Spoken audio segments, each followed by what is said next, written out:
شادی کی پہلی رات کسی نے میرے شوہر کے دودھ کے گلاس میں زہر ڈال دیا۔ سب نے الزام مجھ پر ڈال دیا اور مجھے جیل بھیج دیا۔ میں ایک حسین لڑکی تھی۔ جیل میں ہر بندہ مجھ پر بری نظر رکھتا۔ جب میں باہر نکلی تو گھر والوں نے بھی دھکے مار کر نکال دیا۔ میں بے آسرا سڑک پر بیٹھی رو رہی تھی جب ایک بوڑھا فقیر بولا، مجھ سے نکاح کر لو۔ میرے پاس کوئی چارہ نہیں تھا۔ میں شادی کر کے جو ہی اس کے ساتھ گئی تو سیج پر بیٹھتے ہی میرے پیروں تلے زمین نکل گئی، کیونکہ میرا نام سمینہ ہے۔ میری زندگی کی کہانی سن کر آپ لوگ حیران رہ جائیں گے اور یہ سوچنے پہ مجبور ہو جائیں گے کہ کسی کے ساتھ اتنا سب کچھ کیسے ہو سکتا ہے۔ پتہ نہیں میں نے کون سا گناہ کیا تھا، لیکن مجھے ایسا لگتا تھا کہ میرا سب سے بڑا گناہ یہ تھا کہ میں ایک خوبصورت لڑکی تھی۔ میرے گھر میں صرف میرا بھائی اور بھابھی تھے۔ ماں باپ دنیا سے جا چکے تھے۔ بھائی نے جتنا ہو سکا اس نے اتنا کیا تھا۔ وہ میرے لیے باپ کا سایہ بھی تھا اور ماں کی کمی بھی پوری کرنے کی کوشش کرتا تھا۔ کبھی کبھی وہ تھکا ہوا ہوتا تو غصہ آ جاتا اور ڈانٹ بھی دیتا۔ بھابھی بھی کبھی کسی بات پر کچھ نہ کچھ بول دیتی تھی۔ میں ہر بات خاموشی سے برداشت کر لیتی تھی۔ مجھے اچھی طرح معلوم تھا کہ یہی لوگ میرے اپنے ہیں۔ اگر میرے ماں باپ زندہ ہوتے اور مجھے کوئی بات سنا دیتے تو میں نے ان کی باتیں بھی تو سنی ہی تھی، اس لیے میں دل میں کوئی شکایت نہیں رکھتی تھی۔ وقت اسی طرح گزرتا رہا۔ بھائی اور بھابھی دونوں محنتی تھے، دونوں ہی کام کرتے تھے اور گھر کی ذمہ داریاں بھی سنبھالتے تھے۔ انہوں نے جلدی جلدی میرے لیے رشتہ تلاش کرنا شروع کر دیا۔ ایک دن انہوں نے مجھے بٹھا کر بات کی۔ انہوں نے بتایا کہ ایک لڑکے کا رشتہ آیا ہے جس کے آگے پیچھے کوئی نہیں ہے، وہ بالکل اکیلا ہے۔ عام طور پر لوگ ایسے رشتے سے پہلے بہت سوچتے ہیں، دل میں ڈر بھی ہوتا ہے کہ اکیلے لڑکے کو کون اپنی بیٹی دیتا ہے، مگر میرے بھائی اور بھابھی نے ساری زندگی محنت کی تھی۔ انہوں نے پیسے جمع کیے تھے اور اب ان کا ایک خواب تھا۔ وہ چاہتے تھے کہ پورے پاکستان کے سیر پر جائیں۔ وہ مجھے اپنے ساتھ لے کر نہیں جا سکتے تھے اور اکیلا بھی نہیں چھوڑ سکتے تھے، اسی لیے وہ جانے سے پہلے میری شادی کرنا چاہتے تھے۔ انہوں نے مجھے اس لڑکے کے بارے میں بتایا۔ اس کا نام کامران تھا۔ وہ شکل و صورت کا اچھا تھا اور عمر میں بھی میرے برابر تھا۔ وہ چھوٹی موٹی نوکری کرتا تھا اور اس کا اپنا 2 کمروں کا گھر بھی تھا۔ بھائی اور بھابھی نے کہا کہ اگر ہم تمہاری شادی کروا دیں تو ہمیں سکون ہو جائے گا، تم اپنے گھر والی ہو جاؤ گی اور تمہارا شوہر تمہارے ساتھ ہوگا۔ ان کی باتوں میں فکر بھی تھی اور محبت بھی۔ میں ہاں نہ کرتی تو اور کیا کہتی۔ میرے دل میں یہ امید تھی کہ شاید میرا اپنا گھر اس گھر سے بہتر ہوگا۔ میں نے خاموشی سے ہاں کہہ دی۔ اس طرح عمران کے ساتھ میری شادی کرا دی گئی۔ شادی کی تیاری ہوئی، گھر میں مصروفیت بڑھ گئی۔ بھائی اور بھابھی ہر چیز کا خیال رکھ رہے تھے۔ عمران نے بتایا کہ اس کے زیادہ رشتہ دار نہیں ہیں، لیکن کچھ لوگ ہیں جنہیں اس نے شادی پر بلایا ہے۔ شادی والے دن وہ لوگ بھی آئے۔ وہ سب بظاہر بہت اچھے لگ رہے تھے، سب تعریفیں کر رہے تھے، بار بار کہہ رہے تھے کہ یہ بہت اچھا انسان ہے۔ اس کی تعریف کچھ زیادہ ہی کی جا رہی تھی۔ مجھے یہ بات تھوڑی عجیب بھی لگی، مگر میں نے دل کو سمجھایا کہ جب کوئی اچھا ہوتا ہے تو لوگ اس کی تعریف ہی کرتے ہیں۔ شادی مکمل ہو چکی تھی، رسمیاں ادا ہو چکی تھی۔ میں اب اس کی بیوی بن چکی تھی۔ مجھے ایک کمرے میں بٹھا دیا گیا۔ میں اپنے کمرے میں بیٹھی اپنے شوہر کا انتظار کر رہی تھی۔ دل میں گھبراہٹ بھی تھی اور ایک نیا احساس بھی۔ ایک نئی زندگی میرے سامنے تھی جس کے بارے میں مجھے کچھ معلوم نہیں تھا۔ میں خاموش بیٹھی تھی اور آنے والے لمحوں کے بارے میں سوچ رہی تھی۔ میں اپنے شوہر کے بارے میں زیادہ جانتی بھی نہیں تھی اور ہم دونوں کی شادی ہو گئی تھی۔ وہ جب کمرے میں آیا تو اس طرح سے پیش آ رہا تھا جیسے مجھے اچھی طرح جانتا ہو۔ اس کے چہرے پر نرمی تھی اور آواز میں بناوٹ نہیں تھی۔ شاید اس نے یہ سوچا ہوگا کہ میں ذرا نارمل رویہ رکھوں گا تاکہ یہ لڑکی جو ابھی میری زندگی میں شامل ہوئی ہے کہیں زیادہ ڈر ہی نہ جائے۔ کہنا پڑے گا کہ اس کا رویہ میرے ساتھ بہت اچھا تھا۔ اس نے آتے ہی مجھ سے پوچھا کہ میں تھک تو نہیں گئی ہوں۔ پھر اس نے پوچھا کہ مجھے پانی پینا ہے یا کھانا کھانا ہے۔ اس نے یہ بھی پوچھا کہ کوئی مسئلہ تو نہیں ہے۔ اس کے سوالوں میں توجہ تھی اور میں پہلی بار ذرا پرسکون محسوس کرنے لگی۔ پھر وہ میرے پاس بیٹھ گیا اور باتیں کرنے لگا۔ اس نے آہستہ آواز میں پوچھا کہ میرے ماں باپ دنیا سے کیسے گئے تھے۔ میں نے سب کچھ بتا دیا۔ وہ خاموشی سے سنتا رہا۔ پھر اس نے کہا کہ تمہارے بھائی بھابھی اچھے ہیں۔ اس نے کہا کہ مجھے پتا ہے بغیر ماں باپ کی زندگی کیسی ہوتی ہے۔ اس نے کہا کہ میری بھی نہیں ہے۔ اس کے بعد اس نے وہ بات کہی جو میرے دل میں اتر بھی گئی اور کھٹک بھی پیدا کر گئی۔ اس نے کہا کہ آج سے ہم دونوں ایک دوسرے کے لیے کافی ہوں گے۔ اس نے کہا کہ تم نے بالکل بھی پریشان نہیں ہونا۔ اس نے کہا کہ میں ہوں گا تمہارے ساتھ چاہے کچھ بھی ہو جائے۔ اس نے یہ بات 2-3 دفعہ دہرائی کہ چاہے کچھ بھی ہو جائے تم نے امید نہیں ہارنی۔ یہ لائن مجھے کچھ عجیب لگی۔ مجھے سمجھ نہیں آ رہی تھی کہ وہ یہ بات کیوں بار بار کہہ رہا ہے۔ میرے دل میں خیال آیا کہ پتہ نہیں کیا ہونے والا تھا۔ یا تو وہ مجھے کسی آنے والی مشکل کے لیے وارننگ دے رہا تھا یا پھر وہ صرف مجھے تسلی دینا چاہ رہا تھا، مگر مجھے وہ تسلی نہیں لگ رہی تھی۔ اس کے باوجود میں خوش تھی۔ میں نے دل ہی دل میں کہا کہ چلو میرا شوہر اچھا ہے، جیسے بھی ہو کم سے کم بات تو اچھی طریقے سے کر رہا ہے۔ میں نے یہ بھی سوچا کہ پہلی ہی رات لوگ اپنا رعب جمانے کے لیے عورت پہ ہاتھ تک اٹھا دیتے ہیں۔ اس نے ایسا کچھ نہیں کیا تھا۔ کمرے میں ایک دودھ کا گلاس رکھا ہوا تھا۔ شادی شدہ جوڑے کے کمرے میں یہ رکھا ہی جاتا ہے۔ اس نے گلاس کی طرف دیکھا اور کہا کہ یہ دودھ میں پی لیتا ہوں۔ اس نے کہا کہ تم تو گھبرا گئی ہو اور میرا پیٹ بھرا ہوا ہے۔ میں نے کہا کہ جی آپ کے لیے ہی رکھا ہے۔ مجھے پتا تھا کہ اس کے بعد کیا ہونے والا ہے۔ میرا دل زور زور سے دھڑکنے لگا اور میں شرمانے لگی۔ جیسے ہی اس نے دودھ پیا اس کی طبیعت بدلنے لگی۔ پہلے اس کے چہرے کا رنگ بدلا، پھر اس نے سینے پر ہاتھ رکھا۔ مجھے سمجھ نہیں آیا کہ کیا ہو رہا ہے۔ मुझे लगा शायद वो मजाक कर रहा है। मैंने उसकी तरफ गौर से देखा तो वो पसीना पसीना हो रहा था। अचानक उसकी सांस रुकने लगी, उसके मुंह से सफेद झाग निकलने लगी। वो लड़खड़ाया और जमीन पर गिर गया। मैं घबराकर चीखने लगी। मेरी आवाज सुनकर कुछ लोग अंदर आ गए। सबके चेहरे बदल गए। किसी ने मुझे पीछे किया और किसी ने उसे उठाया। वो सब उसे डॉक्टर के पास ले गए। मैं वहीं खड़ी कांपती रही।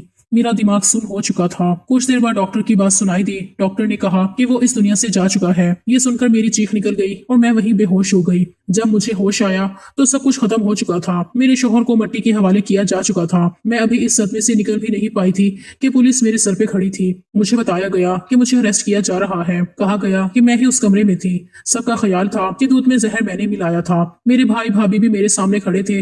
उनके चेहरों पर शक था। वो कहने लगे कि हो सकता है ये पागल हो चुकी हो। उन्होंने कहा कि इसने पागलपन में ही ऐसा किया होगा। उनके अल्फाज मेरे दिल को चीर रहे थे। किसी ने मेरा साथ ना दिया, किसी ने मेरी बात ना सुनी। मैं चीखती रही, रोती रही, मगर कोई यकीन करने को तैयार ना था।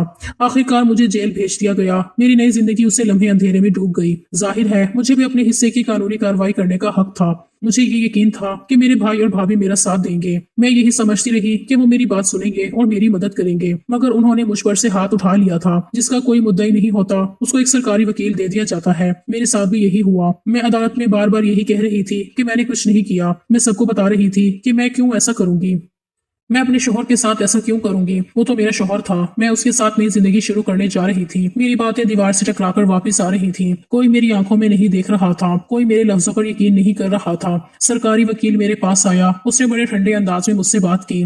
उसने कहा कि आपके हक में कोई भी सबूत नहीं है। उसने कहा कि सब हालात आपके खिलाफ हैं। उसने साफ लफ्जों में कहा कि बेहतर यही है कि आप अपना जुर्म कबूल कर लें। उसने मुझे समझाया कि जब आप अपना जुर्म कबूल कर लेंगी तो सजा सुनाई जाएगी और वो कोशिश करेंगे कि मुझे फांसी ना हो। उसने कहा कि अगर उम्र कैद की सजा हो गई तो दिन और रात मिलाकर ज्यादा साल नहीं बनते। उसने कहा कि कम से कम जान बच जाएगी। उसने ये भी कहा कि एक दिन आप इस जेल से बाहर निकल सकेंगी। उसने कहा कि अच्छे रवैये की वजह से कुछ सजा कम भी हो सकती है। मैंने उससे कहा कि जो मैंने किया ही नहीं मैं वो कैसे कबूल कर सकती हूँ। मैंने कहा कि मैं बेकसूर हूँ। उसने मेरी बात सुनकर कहा कि अगर आप बार बार इनकार करती रहेंगी तो जज साहब गुस्से में आकर आपको फांसी की सजा भी सुना सकती हैं। उसने कहा कि फिर क्या होगा, फिर तो जिंदगी खत्म हो जाएगी। मैं बुरी तरह कश्मकश में फंस गई। मेरे पास कोई मशवरा देने वाला नहीं था, कोई बताने वाला नहीं था, कोई ऐसा नहीं था जो मेरा हाथ पकड़कर कहता कि सच का साथ दो। मैं बिल्कुल अकेली थी। मैंने बहुत सोचा, मैंने खुद से सवाल किए। आखिरकार मैंने वकील के मशवरे पर अमल किया। मैंने अदालत में कह दिया कि हाँ मैंने ही अपने शोहर को खत्म किया। मैंने ये भी कहा कि मेरी शादी जबरदस्ती करवाई गई थी। ये अल्फाज कहते हुए मेरे अंदर कुछ टूट गया। मैंने माफी भी मांग ली। मेरे अपने अल्फाज मुझे काट रहे थे, मगर अब मेरे पास कोई और रास्ता नहीं था। अदालत ने फैसला सुनाया। मुझे फांसी की सजा तो नहीं दी गई, मगर उम्र कैद की सजा सुना दी गई। उसके बाद मुझे जेल भेज दिया गया। अब एक खूबसूरत लड़की का जेल में क्या हाल होता है उसका अंदाजा कोई भी लगा सकता है। ये जगह मेरे लिए किसी कब्र से कम नहीं थी। यहाँ हर कोई मुझे घूर कर देखता था। हर आंख में अजीब सी नजर होती थी। मेरी जिंदगी यहाँ बहुत बुरी गुजरने लगी। मैं दिन रात रोने लगी। रोते रोते मैंने अपना हाल बुरा कर लिया। तन्हाई मेरे साथ थी। अंधेरी रातें थी। खामोश दीवारें थी। कोई अपना नहीं था। आखिर में मुझे अपने शोहर की वही बात याद आती थी, चाहे कुछ भी हो जाए तुम उम्मीद मत हारना। मैं खुद से सवाल करती थी कि मेरे पास उम्मीद रह कहाँ गई। मेरे साथ कितना बुरा हुआ। मैं ख्वाब सजाए बैठी थी कि मुझे अच्छा इंसान मिल गया, उसके साथ मेरी जिंदगी अच्छी गुजर जाएगी। उस छोटे से घर में मैं अपने शोहर के साथ हंसी खुशी रहूंगी। हमारी औलाद पैदा होगी। हम दोनों मिलकर रहेंगे। कोई तंग करने वाला नहीं होगा, कोई परेशान करने वाला नहीं होगा। सोचा था अपने शोहर की हर बात मानूंगी, किसी बात से इनकार नहीं करूंगी ताकि घर का माहौल खराब नहीं हो। वो मेरे लिए कुछ भी नहीं करेगा, मैं फिर भी खुश रहूंगी। लेकिन यहाँ तो मैं क्या से क्या हो गई। अपनों ने भी साथ छोड़ दिया। शोहर भी दुनिया से चला गया। पता नहीं उसके साथ ये सब कुछ किसने किया। मुझे तो ये समझ नहीं आ रहा था कि ये सब मैंने नहीं किया था तो फिर असल में किया किसने था। कौन था मेरे शोहर की जिंदगी का दुश्मन जिसे ये सब करने का मौका भी मिल गया और उसने मेरे शोहर के साथ ये सब किया। और वो बेचारा जो इतना अच्छा था, मुझे तसल्ली दे रहा था, मैं उसके साथ एक दिन भी ना गुजार पाती और वो इस दुनिया से ही चला गया। अब क्या जिंदगी थी मेरी। जब मैं यहाँ से निकलती मैं बूढ़ी हो जाती। कुछ लोगों को जब सजा सुना दी जाती है और उसके बाद दोबारा अपील की जाती है, माफीनामा लिखकर दे दिया जाता है, कुछ ना कुछ हो जाता है। लेकिन यहाँ मेरे लिए कुछ होने वाला नहीं था। मेरी सारी जिंदगी वहां गुजरनी थी और मैं अपनी इज्जत बचा बचा के थक गई थी, परेशान हो गई थी और मुझे तो ये भी मालूम नहीं था कि कितने महीने गुजर गए हैं। लेकिन फिर एक दिन एक अजीब सी खबर मिली। मुझे जेल में ये खबर मिली कि दुनिया में कुछ लोग ऐसे भी होते हैं जो बहुत ज्यादा अमीर होते हैं। उनके पास बेहिसाब पैसा होता है। जब उनको ये पता चलता है कि कोई कैदी मजलूम है और उसको नाहक सजा दी गई है तो वो अपने ताल्लुक और पैसे का इस्तेमाल करते हैं। वो ऐसे कैदियों की सजा खत्म करवा देती हैं। मैंने भी ये सुना कि पाकिस्तान में पैसा देकर बहुत से काम हो जाते हैं। एक कैदी को आजाद करवाना कोई बहुत बड़ी बात नहीं समझी जाती। ऐसे लोग हर साल ईद पर या रमजान में 5 से 10 कैदियों को आजाद करवाते हैं, मगर वो पहले ये जरूर देखते हैं कि कैदी वाकई मजलूम हो। मैंने दिल ही दिल में सोचा कि मैं तो मसलूम हूँ, मैंने तो कुछ भी नहीं किया था। फिर एक दिन मुझे अचानक बताया गया कि किसी ने मेरी जमानत करवा दी है। मुझे नहीं मालूम वो कौन था, मुझे ये भी नहीं पता था कि उसने ये कैसे किया। बस इतना मालूम हुआ कि मेरी फाइल मुंतखब कर ली गई है। तकरीबन 1.5 साल बाद मैं जेल से बाहर आ गई। मेरे लिए ये किसी मुआवजे से कम नहीं था। जेल से बाहर निकलते वक्त मेरे दिल में एक डर भी था। मैं सोच रही थी कि अगर किसी ने मेरे लिए इतना कुछ किया है तो कहीं वो बदले में मुझसे कुछ मांग न ले, मगर ऐसा कुछ भी नहीं हुआ। ना किसी ने राब्ता किया और ना किसी ने मुझसे कोई मुतालबा किया। जेल से निकलकर मैं सीधे अपने भाई और भाभी के घर गई। मैंने दरवाजे पर दस्तक दी। इतने अरसे बाद उनको देखकर मेरी आंखों में आंसू आ गए। मैं बेइख्तियार भाई के गले लगने के लिए आगे बढ़ी, मगर उसने हाथ के इशारे से मुझे रोक दिया। उसके चेहरे पर वो मोहब्बत नहीं थी जो पहले हुआ करती थी। उसने कहा कि तुम एक बुरी इंसान हो जो अपने शोहर की जिंदगी खत्म कर दे। वो कैसी इंसान हो सकती है? उसने कहा कि हमारे यहाँ बेटी पैदा हो गई है, हम नहीं चाहते कि इस पर तुम्हारा साया पड़े। अगर तुम यहाँ रहोगी तो लोग तरह तरह की बातें करेंगे। उसने कहा कि तुम हमारी बेटी की क्या तरबियत करोगी, वो तुमसे क्या सीखेगी। उसने साफ लफ्जों में कहा कि चली जाओ यहाँ से, तुम्हारे लिए यहाँ कोई जगह नहीं है। मैंने रोते हुए कहा कि मैं कहाँ जाऊंगी, मैं क्या करूंगी, मेरे पास कोई घर नहीं है, कोई सहारा नहीं है। इस पर उन्होंने कहा कि जो मर्जी करो, हम क्या करें। उन्होंने कहा कि तुम्हें जेल से निकलना ही नहीं चाहिए था। मैं वहाँ खड़ी सोचने लगी, शायद वो ठीक कह रहे हैं, मुझे जेल में ही रहना चाहिए था। कम से कम वहाँ मेरे सर पर छत तो थी, वहाँ मुझे खाना तो मिल रहा था, कपड़े तो मिल रहे थे, मैं एक जगह बैठी तो थी। यहाँ तो मेरे लिए पूरी दुनिया ही जेल बन गई थी। मैं खुद से सवाल करने लगी कि आखिर मैंने ऐसा कौन सा गुनाह कर दिया है। मैंने तो कुछ भी नहीं किया था। मैं अल्लाह से सवाल करने लगी कि मुझे सजा पे सजा क्यों मिल रही है, मेरा कसूर क्या है। क्या यतीम होना मेरा कसूर है? क्या अकेली होना मेरा कसूर है? क्या सच बोलना मेरा कसूर है? मैं सड़क पर खड़ी थी, मेरे पास जाने के लिए कोई जगह नहीं थी। दिल में एक टूटा हुआ सा सवाल था और आंखों में बेबसी। मुझे ऐसा लग रहा था जैसे मेरी जिंदगी से हर चीज छीन चुकी है और अब सिर्फ सवाल ही बाकी रह गए हैं। ये कहानी का वो हिस्सा था जहां मेरी जिंदगी कैसे मोड़ पर आ खड़ी हुई थी, जिसका मैंने कभी तस्वुर भी नहीं किया था। अब मैं क्या करती, कहाँ जाती? शाम होने वाली थी और रात भी होने वाली थी। मैं अकेली थी। इस तन्हाई के साथ मेरी खूबसूरती भी मेरे लिए एक बोझ बन चुकी थी। जो चेहरा कभी पहचान था अब वही खौफ बन गया था। मुझे लग रहा था जैसे ये दुनिया किसी खूबसूरत मगर बेसहारा औरतों के लिए और भी ज्यादा बेरहम हो जाती है। मेरे दिल में दुनिया जहाँ के गलत ख्यालात आने लगे। जहन काबू में नहीं रहा था, सोचें बिखर गई थी, हर तरफ अंधेरा महसूस हो रहा था। मुझे यह ख्याल आने लगा कि अपनी जिंदगी खत्म ही कर देती हूँ। शायद यही सबसे आसान रास्ता था, शायद यही वाहिद हल था। मैंने खुद से कहा कि वैसे तो मुझे ये सब पहले ही कर लेना चाहिए था। अगर मैं पहले ही ये कदम उठा लेती तो मैं इन सारे हालात से बच जाती। न शादी होती, न जेल जाती, न इल्जाम लगता, न भाई के दरवाजे से यूं खाली हाथ लौटना पड़ता, न इस दुनिया में यूं बेआस खड़ी होती। दिल जोर जोर से धड़क रहा था, सांस लेना मुश्किल हो रहा था। मुझे लगा जैसे अब मजीद बर्दाश्त करना मुमकिन नहीं रहा, जैसे जिंदगी का बोझ अब मुझसे उठाया नहीं जा रहा। उस लम्हे मुझे अपने शोहर की एक बात याद आ गई, वही एक जुमला जो उसने बार बार कहा था, चाहे कुछ भी हो जाए उम्मीद मत छोड़ना। ये अल्फाज मेरे दिल में उतर गए। मैंने खुद से सवाल किया कि उम्मीद कहाँ से लाऊं, मेरे पास तो कुछ भी बाकी नहीं बचा था। मैं सड़क के किनारे बैठ गई। फुटपाथ सख्त था और दिल इससे भी ज्यादा सख्त हालात में जकड़ा हुआ था। लोग आ जा रहे थे, कोई मुझे देखकर गुजर गया, कोई नजरें चुरा गया। किसी ने रुककर नहीं पूछा कि मैं कौन हूँ और क्यों इस हाल में बैठी हूँ। मैं अपने घुटनों में सर देकर रोने लगी। मेरा रोना खामोश था मगर दर्द बहुत गहरा था। मैं रो रही थी और सोच रही थी कि मेरी जिंदगी यहाँ तक कैसे पहुंच गई। मैंने तो कभी किसी का बुरा नहीं चाहा था। मैंने तो बस एक सादा सी जिंदगी चाही थी, एक अपना घर, एक महफूज छत। सूरज डूबने के करीब था, आसमान का रंग बदल रहा था, मेरे दिल का अंधेरा और गहरा हो रहा था। मैं सड़क के किनारे बैठी रो रही थी और मुझे ये भी मालूम नहीं था कि आगे क्या होने वाला है। ये कहानी का वो हिस्सा था जहाँ उम्मीद टूटने के करीब थी मगर अभी मुकम्मल तौर पर मरी नहीं थी।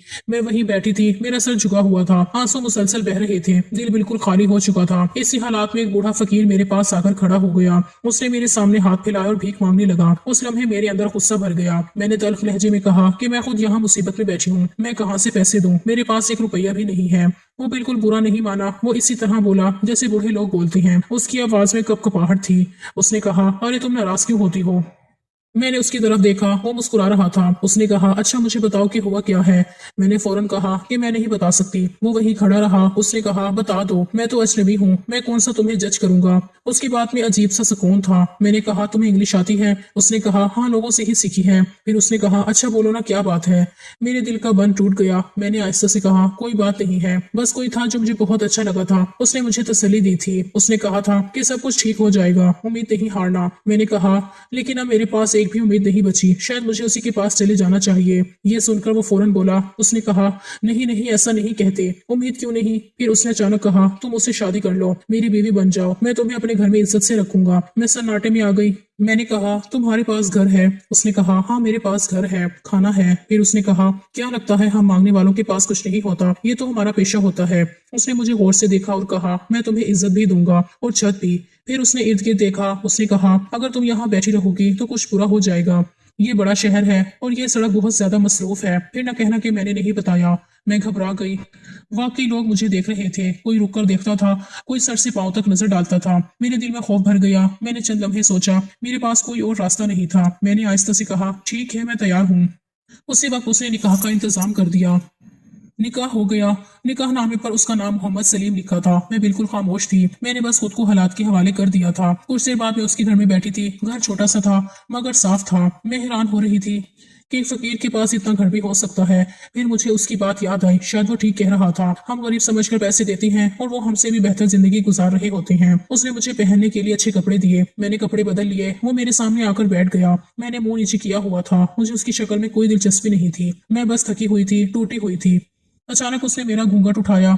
उसी लम्हे मेरे कदमों के नीचे से जमीन निकल गई। मेरा दिल जोर से धड़का। मेरी आंखें खुली की खुली रह गईं। वो बूढ़ा फकीर कोई और नहीं था, वो मेरा शोहर कामरान था। मैं इस कदर हैरान हुई कि होश खो बैठी। सब अंधेरे में चला गया। जब मुझे होश आया तो मुझे लगा कि शायद मैंने कोई ख्वाब देखा है। मैंने आंखें मली मगर कामरान मेरे सामने बैठा था। वो मुझे देख रहा था। उसने आहिस्ता से कहा, अब दोबारा बेहोश नहीं होना, पहले मेरी बात सुन लो। ये कहानी का वो हिस्सा था जहाँ सब कुछ बदल चुका था। जब मुझे पूरी तरह यकीन हो गया कि वो वाकई कामरान ही है तो मेरे जब्त का बंधन टूट गया। मैं बेइख्तियार उसके गले लग गई। मेरे आंसू थमने का नाम नहीं ले रहे थे। मैं इस तरह रो रही थी जैसे बरसों का रोका हुआ दर्द एक साथ बह निकला हो। उस लम्हे मेरे पास उसके सिवा कोई नहीं था। ना कोई रिश्ता, ना कोई सहारा, ना कोई दरवाजा। वही मेरा माजी था और वही मेरा हाल।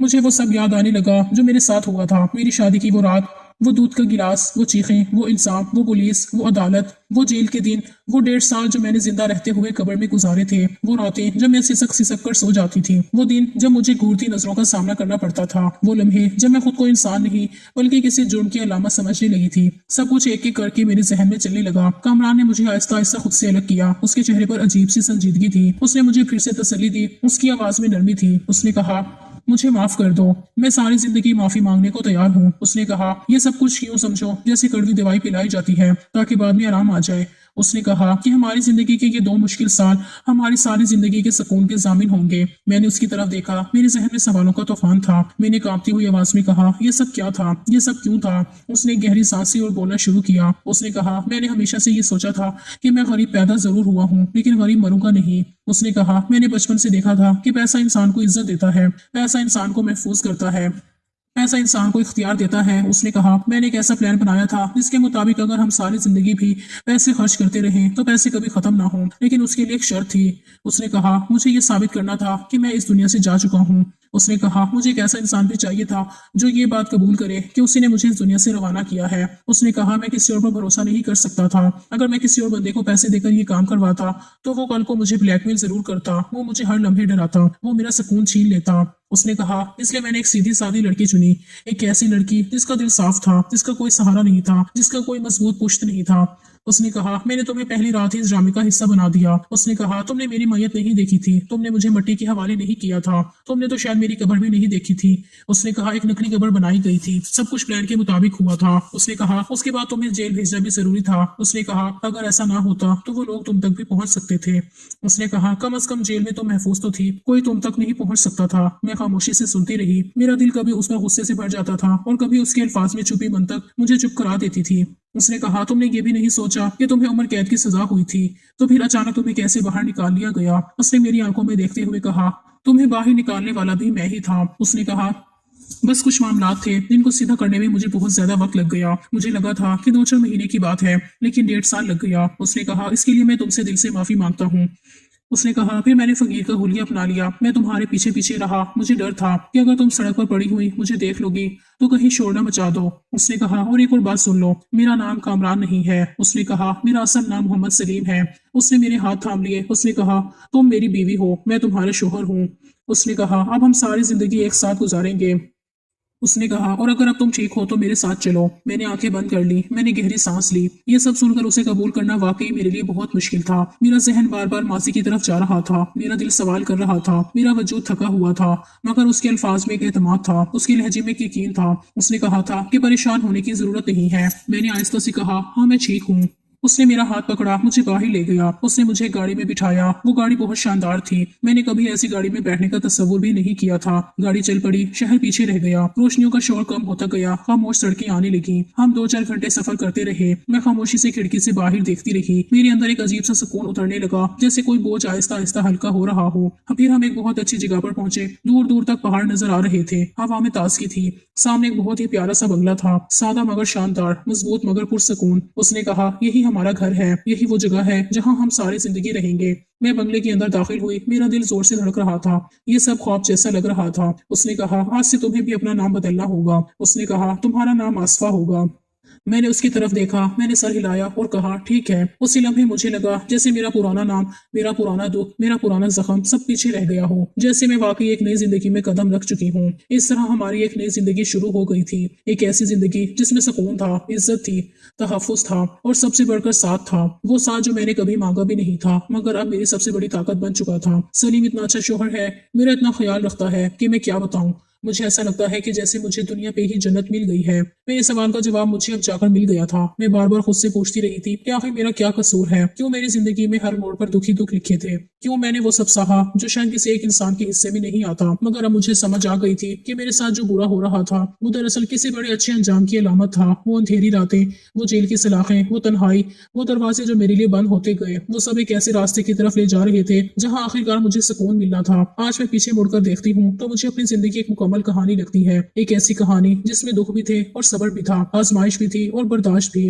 अगर वो सब ना होता तो शायद आज मैं यहाँ ना होती, शायद मैं उस सुकून को पहचान ही ना पाती जो आज मेरी जिंदगी का हिस्सा है। आज मेरी जिंदगी में सलीम है, वो मेरा शोहर भी है और मेरा मुहाफिज भी। मैं जिस चीज पर हाथ रखती हूँ वो मुझे लेकर देता है। मुझे कभी किसी चीज के लिए तरसना नहीं पड़ता, ना इज्जत के लिए, ना तहफ्फुज के लिए, ना मोहब्बत के लिए। मैंने जिंदगी में पहली बार ये सीखा कि औरत को सबसे ज्यादा जिस चीज की जरूरत होती है वो एहसास तहफ्फुज है, और वो मुझे मिला है। मैं आज एक पुरसकून घर में रहती हूँ। मेरे दिल में खौफ नहीं होता, रात को सोते वक्त ये डर नहीं होता कि कल क्या होगा। मैंने जेल में जो रातें आंखों में गुजारी थी, आज उनका हिसाब जैसे पूरा हो गया हो। हर वो आंसू जो मैंने तन्हाई में बहाया था, आज उसका सिला मुझे मुस्कुराहट की सूरत में मिल रहा है। अक्सर मैं अपने माँ बाप को याद करती हूँ, मेरा दिल भर आता है। मैं सोचती हूँ काश वो जिंदा होते, काश वो देख पाते कि आज उनकी बेटी कितनी खुश है, कितनी महफूज है, कितनी मुतमईन है। मैं चाहती हूँ कि वो ये देखें कि उनकी यतीम बेटी हार नहीं मानी, उसने हर जख्म सहकर भी जिंदगी को थामा रखा। मुझे अब यकीन हो गया है कि जिंदगी कभी किसी को यूं ही नहीं आजमाती, हर आजमाइश के पीछे कोई मकसद होता है। अगर मैं उस वक्त हिम्मत हार जाती, अगर मैं उम्मीद छोड़ देती, तो शायद आज ये दिन कभी ना देख पाती। आज मैं शुक्र अदा करती हूँ कि मैंने उस एक जुमले को थामे रखा, चाहे कुछ भी हो जाए उम्मीद मत छोड़ना। आज मेरी जिंदगी इस बात की गवाह है कि सब्र कभी जाया नहीं जाता, दुख हमेशा दायमी नहीं होते, और जो इंसान सच्चाई के साथ आजमाइशों से गुजरता है उसके लिए आखिरकार सुकून लिख दिया जाता है। आप लोग जरूर बताइएगा कि आपको मेरी कहानी सुनकर कैसा लगा। अपनी राय का इजहार जरूर कीजिएगा। मैं तो अब अपनी जिंदगी से बहुत ही ज्यादा खुश हूँ। ऐसे बहुत कम लोगों के साथ होता है। मेरी जिंदगी में बहुत उतार चढ़ाव आए, लेकिन कहानी अभी तो ऐसे ही लोगों की जिंदगी पे बनती है जिनकी जिंदगी में कुछ हुआ हो।